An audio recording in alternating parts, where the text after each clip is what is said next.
Excellencies, United Nations family and partners, friends, ladies and gentlemen, a very good morning to all of you. As we speak, the urgency of climate action has never been clearer. As we know now, every half degree of warming matters.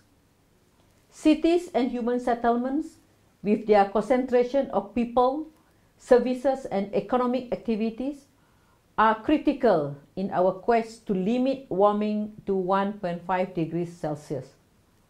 Why is that? Because, first, cities are where global and local priorities intersect. This happens, for instance, when introducing a new low-carbon mobility plan in a city.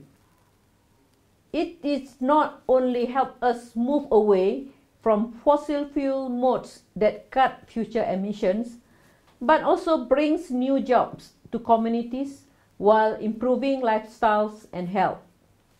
Second, cities are where joint climate action starts, where a wide variety of actors and stakeholders come together to build a sustainable future, addressing rapid urbanization while transitioning to a low-carbon, fossil-free future.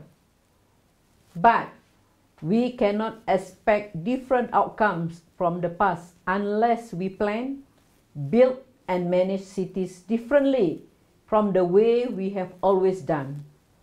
UN Habitat is fully invested in providing the normative guidance and technical expertise to do exactly this.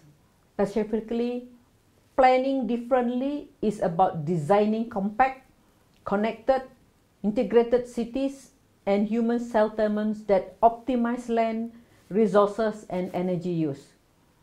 Building differently is about using robust, low-carbon, yet affordable technologies that can withstand the impacts of extreme weather and retrofitting the existing built environment with speed and at scale.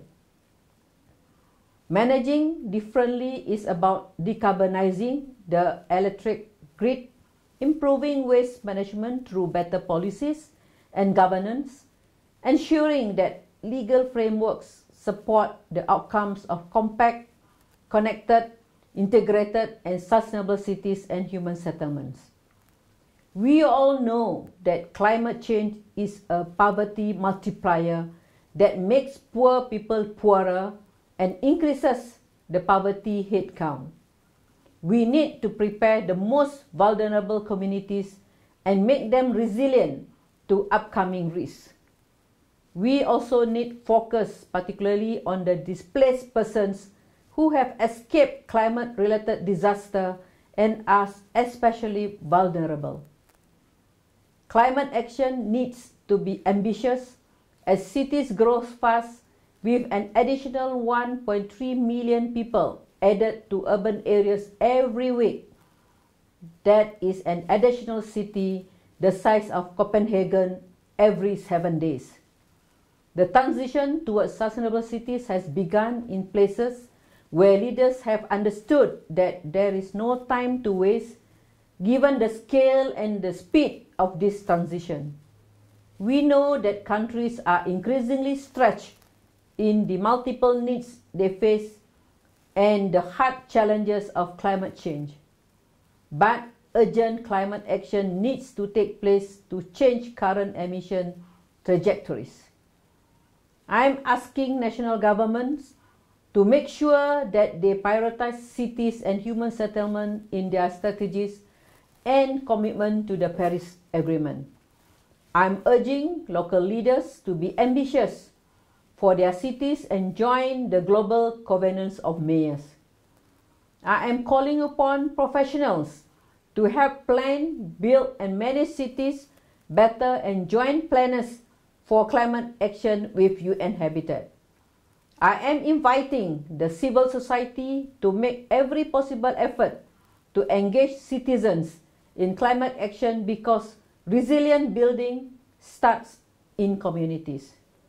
Today, I am announcing my commitment and the commitment of UN Habitat to support member states in updating their nationally determined contributions in order to raise their levels of ambition for their cities and human settlements.